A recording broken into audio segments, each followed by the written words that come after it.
What's up everyone, hope you're all having a great day, and at the time of this recording Sonic Frontiers is coming out in 3 days, so before the game comes out and before I will play it on the channel, I want to do one final video, which is like a big summary of everything that's been revealed so far and you know, what I think about everything and what I want to see. This is similar to the Xenoblade 3 video I did, you know, pre-release. So yeah, without further ado, let's get into it, shall we? First I want to start with my history with the franchise, but this will be different because with the Xenoblade 3 video I only played like 3 Xenoblade games, like the main, like Xenoblade 1, Xenoblade 2. It's not important what I played, but there were less games, and you know, Sonic has a bigger history, and I have a bigger history with Sonic than I have with Xenoblade, so let me just summarize a bit of where I started and how I played everything. The first memory I have of Sonic was playing Sonic 2.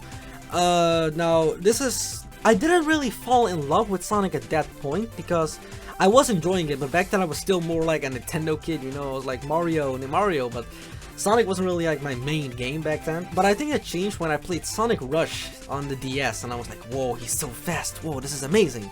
So that's really when I got into Sonic, and I started playing all the games on emulators. That's kind of what I did for the first few years of my Sonic life.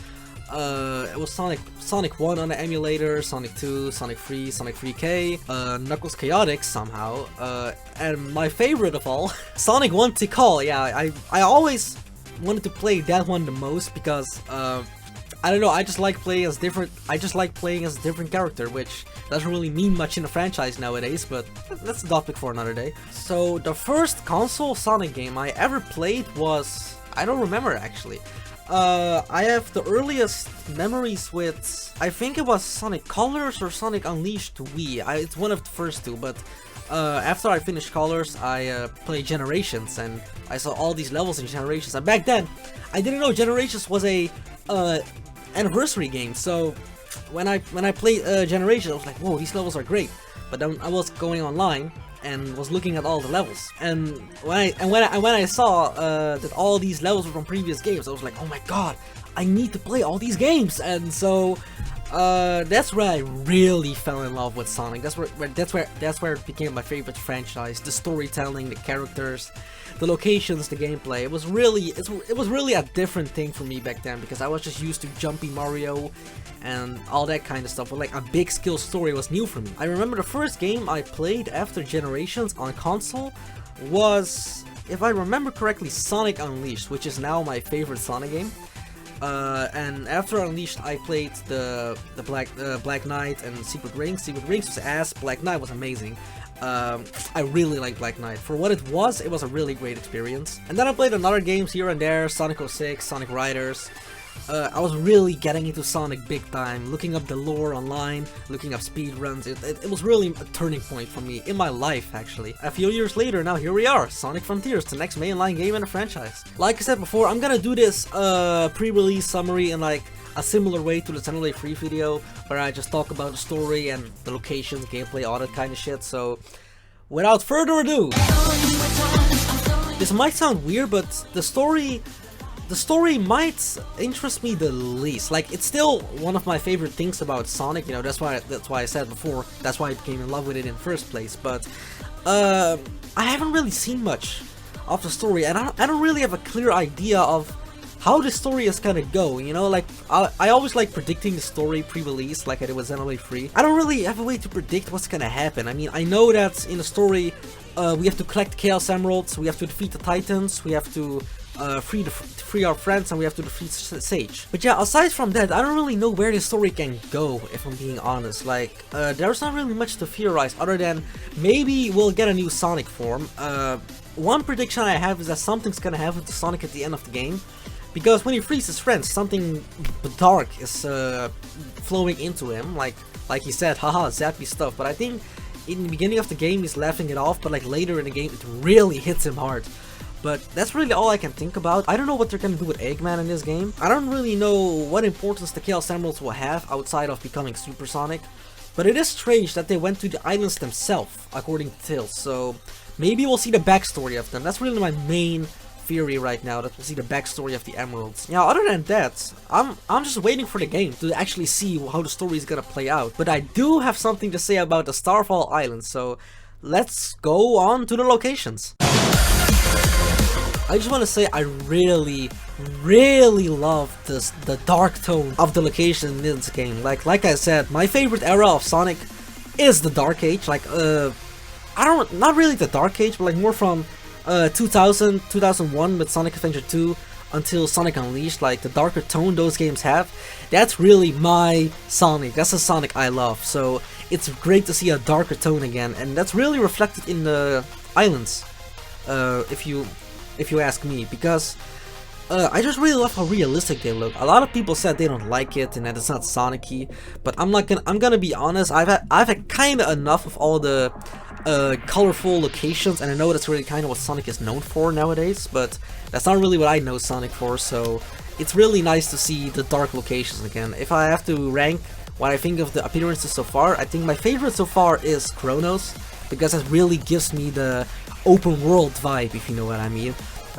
Number 2 should be Ares, I don't know how you pronounce it, but like the desert islands. I like how big it is in scale. I mean, from what I've seen, it's kind of bigger in scale compared to the other two. And on number 3, of course, is Chaos Island, which is, in my opinion, the most boring island we've seen so far. I mean, I get why. It's a volcano island. Everything's fucking died on the island. There's no way to grow shit or something. I don't know.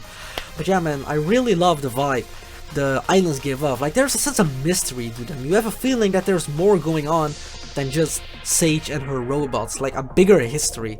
They might explain that in the story, but so far we haven't seen anything of that, but we'll have to wait and see for the game to come out. I can't really talk about locations without cyberspace, so let's continue on to that. Cyberspace, in my opinion, I know this is kind of a hot take because most people don't really like how they look, but I really like cyberspace, how it's looking so far. I've heard the controls are very slippery, and that you don't really have you have a little too much control, I've heard.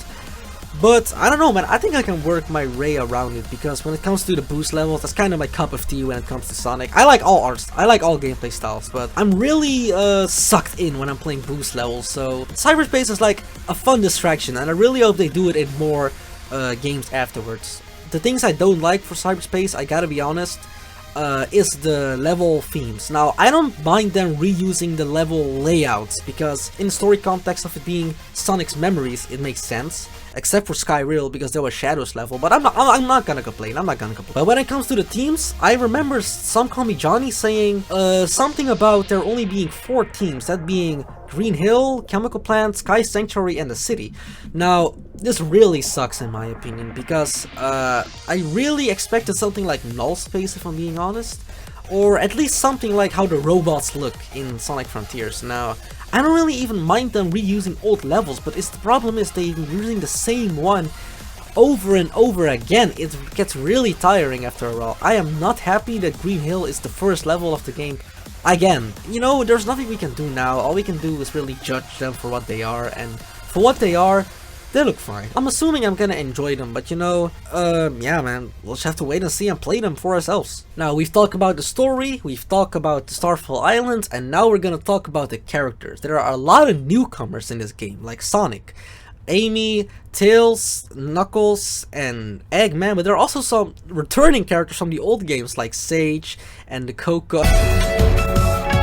Yeah, about the characters, I don't really have a lot to say, because, you know, most of them are returning. I'm not really gonna go into detail about them, except for Sonic himself, because I want to touch on the voice. I've seen a lot of discourse on Twitter over Roger's voice being more deep in Sonic Frontiers. Now, I don't really mind, because this game has a darker tone, and it wouldn't really fit to have Roger with his old Baldy McNosehair voice. So yeah, I don't know, man. I really like the vibe of his darker voice. It kind of reminds me of Jason in a way. I don't really have a lot to say about the old characters. Amy, Tails, and Knuckles, they look like themselves.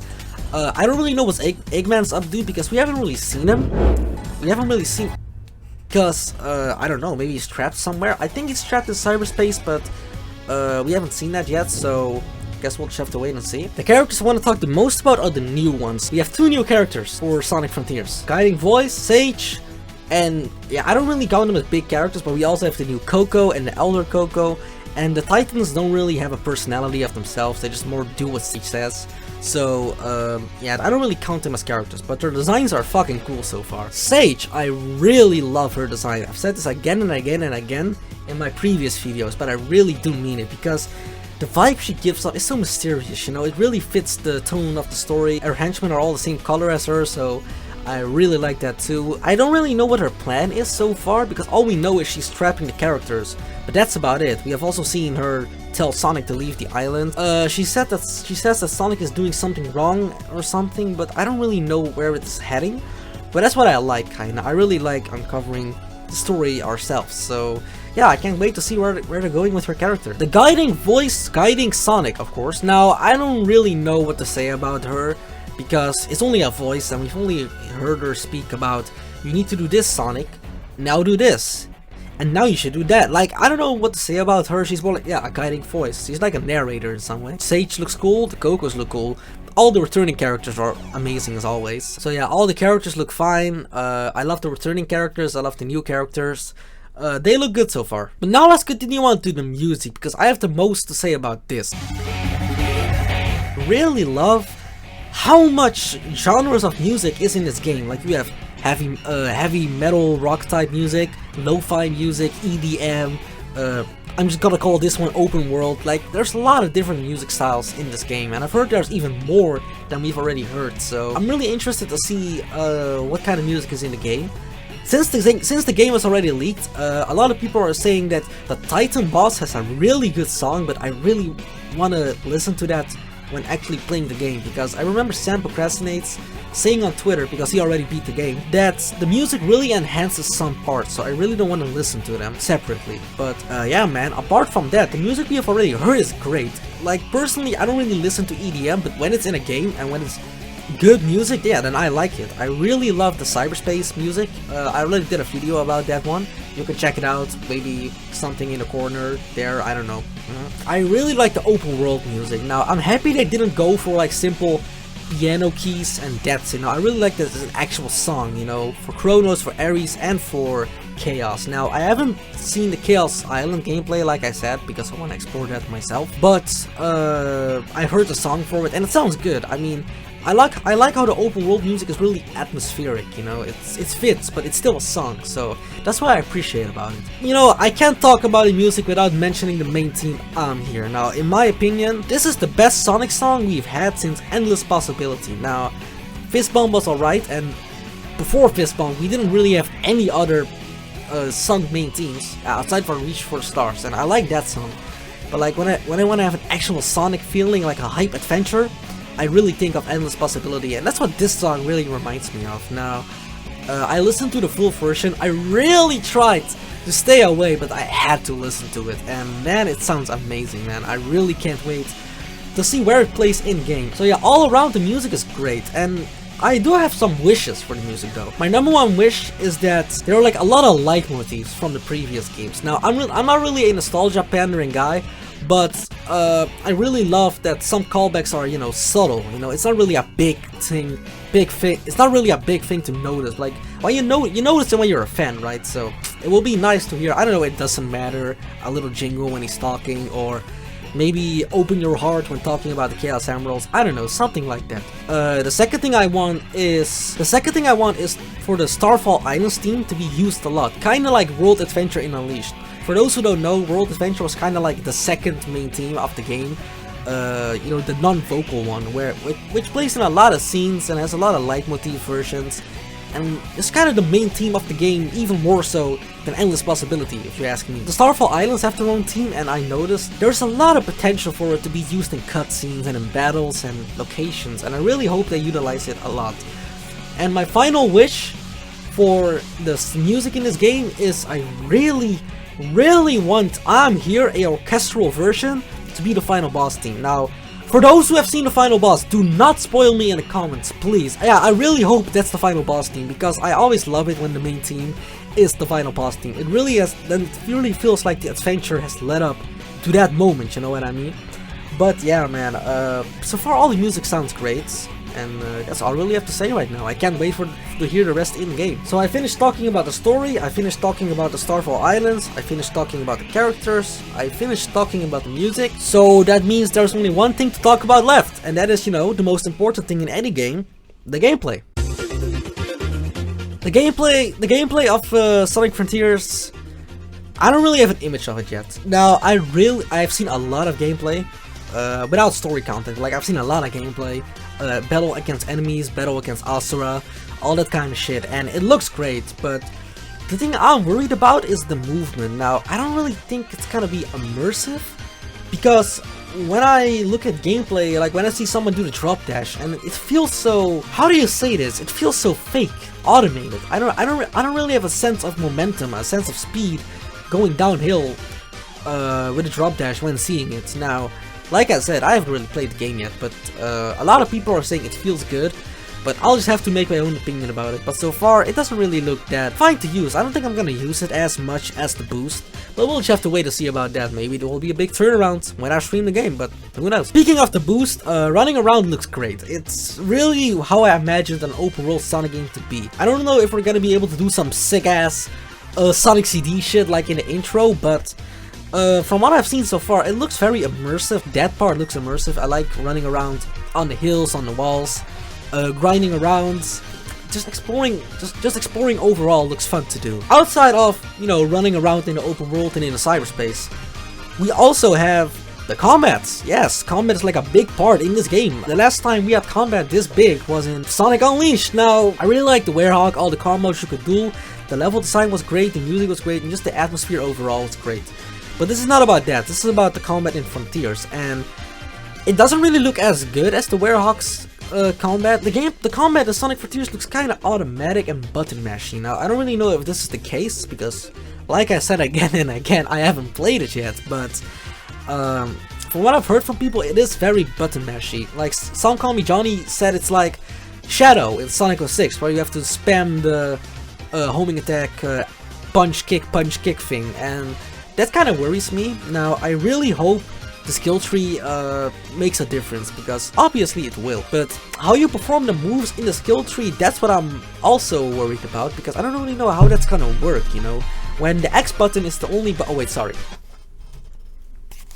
when the square button is the only button that's gonna be used for combat, then I don't really know how all the other buttons are gonna be used for the combat, like Sonic Boom and Sonic Wind. Sonic Wind, is that a thing as a game? I don't know, but point being, combat looks kinda dry. Like, I like how it looks, don't get me wrong, but when it comes to playing it, I don't know if I'm gonna enjoy it as much as the Werehog. And like I said again, this is not about the Werehog, it's not about comparing the two, it's about, you know, making my first opinion on the combat in Frontiers. And from what I've seen so far, it doesn't really interest me. My main reason for actually playing Frontiers is the story and exploring the open world. Now, maybe combat will be great.